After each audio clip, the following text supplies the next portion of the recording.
Welcome to Nanny Knowledge with Miss Jen. In today's video, we're going to talk about some very helpful tools to help you on your potty training adventure.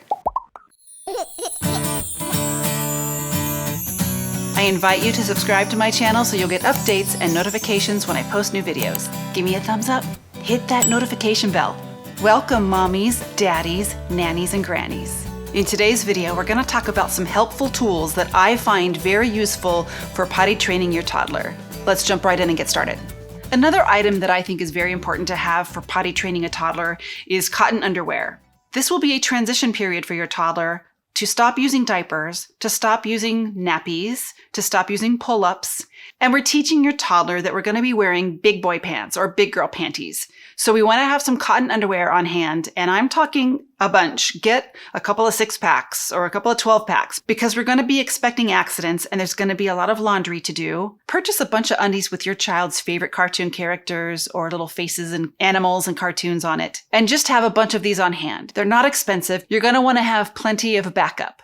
You're going to want to have these to send in their backpacks if they're going to daycare or preschool. And you're going to want to have extra backup pairs for those teachers and caregivers for them so that they can change into a dry pair of underwear at any given moment. Just having plenty of backup pairs of undies is a useful tool for you so you don't have to worry about doing laundry as frequently. And this is just going to help your child learn that they're now wearing big boy pants or big girl pants and they're no longer going to be wearing diapers. Speaking of not wearing diapers anymore, pull-ups are a very helpful tool to have as you're transitioning from diaper to cotton underwear. I personally only prefer offering a pull-up to a toddler in training for sleeping, bedtime, nap time, only while they're asleep. Having a nighttime pull-up specifically for sleeping and nap time is probably your best bet.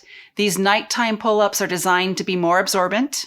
And they're a little bit more leak-proof because they're a little bit more absorbent and they have the leak protection for sleeping. I personally do not like providing a pull-up for a toddler during the daytime just to have on around the house or going to school because we're trying to teach them that underwear is their next step. If we're putting them in a pull-up, it's just too much like a diaper. It feels the same to them. Even if there's a different cartoon character or picture on the front, it still feels absorbent as far as what they're wearing on their body. So it kind of feels like they're still in a diaper and it's not going to feel different enough for them to be careful and try to hold their bladder and notice the difference if they've wet themselves. Cotton underwear, they're going to feel it when they get wet if they have an accident. It's not comfortable. It's kind of cold and soggy and damp. So cotton underwear is what they should be during the daytime unless you're trying the bare bottom method, which I do talk about in my potty training video series, parts 1 through 5. But as far as pull-ups go, I do recommend them, but only for sleeping, nap time and nighttime. Nighttime potty training comes much later, usually 3, 4, 5 years old even. So we're not really rushing or pushing the nighttime potty training process just yet. It's really not even something we can train or teach a toddler. That's more of an ADH hormone thing and a bladder capacity thing, which I do talk about in my potty training video series. So for now, pull-ups is fine. Just for sleeping, nap time, and nighttime. If you have any questions about that, feel free to message me or leave a comment down below. I do get a lot of questions about this specifically in my potty training consulting. A lot of mommies want to know if they can put their toddler in a pull-up for quick trips in the car so that they don't have a wet car seat and have a wet mess to clean up. If you're going to put a child in a car seat and you don't want them to have an accident, my advice would be to make sure that you're giving them one last minute potty break right before you leave the house and put them in the car seat. One last opportunity to empty their bladder. Make sure you're standing nearby and listening so that you can make sure that they're going potty and not just sitting there. But even if you have had a potty success and you're still concerned about having an accident in that car seat, pull-ups are okay to protect the car seat, but I would definitely still put on cotton underwear on your child underneath the pull-up. So baby bottom has cotton underwear on it. The pull-up is on the outside of those underwear just to keep that car seat dry. But your child is still in underpants as far as how they feel, and if there's a wet accident, they're going to feel that. And it's not going to just be absorbed like a diaper or a pull-up. So they'll still be wearing cotton underwear in their mind. And you can just gently remind your toddler as you're buckling them into the car seat and giving them a little kiss on the forehead. Just remind them that they are still wearing underwear and they don't want to get their special cotton underwear wet, their Mickey Mouse underwear or their Winnie the Pooh underpants. Keep your underwear dry. We're going in the car. It's going to be a short ride. And as soon as we get to our destination, we can use the potty. This helps your child to understand how long they need to hold it. especially if you didn't get a potty success out of them right before you left the house. Another very important tool that you will need to arm yourself with during the potty training program is clothing that is easy to get dressed and undressed quickly. Sweatpants, yoga pants, basketball shorts, little cotton shorts with elastic waist. We don't want zippers, snaps, buckles, belts, buttons. We don't want to have to be doing and undoing a drawstring. We want this to be quick, easy access because kiddos don't have much warning when they're about to have their accident or about to go pee. They don't have that window of time to know how long they have to hold it before they get to the potty. So accidents are common standing right next to the toilet or potty because they're too busy fumbling with their buttons and zippers and buckles. So easy, on and off, elastic waist pants or skirts or shorts or yoga pants or pajama bottoms for quick on and off, easy to pull up, easy to pull down. And it's also just easier to teach our child about dressing and undressing, especially if you're sending your child to a babysitter, a caregiver, a nanny, preschool daycare. You want to make sure that you're sending your toddler off in some very easy removable pants or skirt, so that they're not fumbling and frustrated and having a hard time and having accidents when they're not at home. Setting them up for success. Keep that in your mind every time you're doing something, buying something, teaching them something, helping them with something toileting related. The more successes they have, therefore, the fewer accidents they're having. Make it easy so that you're setting them up for a success. Another tool that I find very helpful for the potty training process is a Potty Watch. It's a potty timer to remind them that it's time to go potty. Once your toddler has learned the skill of toileting and letting their pee and poo come out on the potty or toilet, and you want to start helping them to become more independent with the timing of their visits to the potty every hour, every half hour, when their Mickey Mouse show is over, after lunchtime is over. Once you've got them into a bit of a routine and they have learned to predict that they're going to be going to the potty soon and they're going to have another potty break soon, that's a good time to maybe introduce them to a Potty Watch. There are many different watches with different kinds of settings and various options. They come in multiple colors for boys and girls. They have little dinosaurs and unicorns and rainbows on them. I have a couple of examples here. These are the Potty Watches that I have had the most success with. Let me show you how this works. These are really cute because they get to wear it. So it's kind of like a little piece of jewelry or some bling, right? It lights up and sings music and songs when it's time for their potty break. The reason I like a Potty Watch is because it's a great tool for your child to start learning to be independent. I wouldn't use this right away when you're first introducing toileting and potties to your baby or your toddler. But once your toddler is a little bit older, they can start being a little bit more responsible for their trips to the bathroom instead of us having to constantly nag them and saying, okay, it's time to go potty. Oh, you haven't gone potty in 2 hours. It's time to go sit on the potty. Let's go on the potty, potty, potty, potty. Nag, nag, nag. They're tired of hearing you say, go to the potty. Do you have to go to the bathroom? Do you need to go to the bathroom? Do you have to go potty? Is there some pee in there? Do you want to go pee? You want to go on the potty? You want to go to the bathroom with me? I need to pee. You want to pee? Your kiddo's going to get tired of hearing you say it, and you're probably going to be tired of saying it over and over again.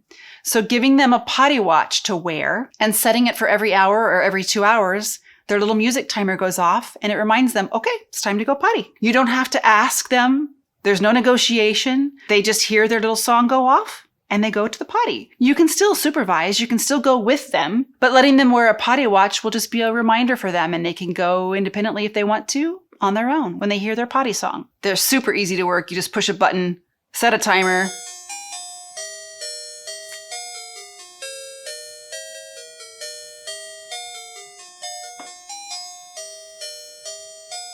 Let's go potty. Isn't that cute? The lights light up and sparkle and bling. There's a little happy, friendly song for them. It's a gentle reminder. Some of the watches have a vibrate mode, so it won't have a song to wake up their baby sibling or wake somebody up from a nap or something. It has a simple vibration mechanism that just kind of buzzes them and reminds them to go potty. Some kids love the songs and the lights and the bells and the whistles, and some kids don't. So you can simplify if you want. But the point of a Potty Watch is that they're no longer waiting for mommy or somebody to prompt them and bug them and remind them and request that they go to the bathroom. They can just be reminded by their watch and they get to go on their own. Using a Potty Watch just creates a sense of accountability for your toddler. Some kiddos really like to be in control of their potty time and their toileting and their schedule. So letting them have a Potty Watch Kind of makes them feel like a big kid, and they get a little bit more independent and proud and determined to have a potty success. Having a potty watch can come in very handy for those stubborn, strong-willed kiddos who need to think that everything was their idea and they're doing everything on their terms. Having a potty watch will kind of make them feel like going to the bathroom was their idea, instead of mommy having to tell them, or a teacher having to tell them, or a babysitter constantly nagging them. And if you have twins, they can each have their own individual potty schedules. They're not going to always need to go to the bathroom at the same time as the other. So to have their own individual timers and their own little reminders on their own separate schedules, these can come in very handy. And they're not expensive. I mean, they're much cheaper than Pullups and diapers. A potty watch is just a sweet, musical, interactive, flashy, fun tool that helps make potty training more fun for your toddler. The thing that's so great about it is it's the watch telling your toddler that it's time to go potty, not you constantly having to nag and reminding and bugging them and insisting and requesting and prompting. It's the watch. The watch is saying, hey, it's time to go potty. I didn't do it. Your watch told you. It just kind of takes the pressure off of you always having to be the bad guy. Kids do not like to be interrupted in the middle of an activity or a show, a favorite video that they're watching. It's an inconvenience to them, and they don't want to have to be bothered with getting up and stopping what they're doing to go walk all the way down the hallway to go sit on the potty, which is why I like having the small potty nearby. But having a potty watch is just kind of a gentle little bling, bling, bling. Okay, let's go sit on the potty. Or, in 5 minutes, we're going to go potty. Or as soon as your Mickey Mouse show is over, we're going to go to the restroom. Helping your child to understand the predictability of this schedule that they're going to be on. And the constant reminders can kind of fade if they have a potty watch to remind them. I've always had really good success with potty watches. If used correctly, they can be such a helpful tool for you and for your toddler in training. Like I always say, I've been potty training toddlers for over 39 years. You can imagine I've tried every product, every gadget, every gizmo, every little trick and method and technique in the books. So these are just some of my favorites that are tried and true by me, yours truly, and I have had success with these, and these are just some of my favorites. I'll leave some links down below for you. These are not brand specific, and they are not store specific. You can get these on the internet, you can get them at your local store. Most of them are pretty easy to come by, and they're very affordable. If you can afford a box of disposable diapers or Pullups, you can afford all of these things that I've shown you here today. If you have any questions about this video today, leave it in the comments down below. You can do this with a little bit of patience, some compassion, and a lot of love. I'm Miss Jen. Thanks for joining Nanny Knowledge with Miss Jen. Don't forget to subscribe.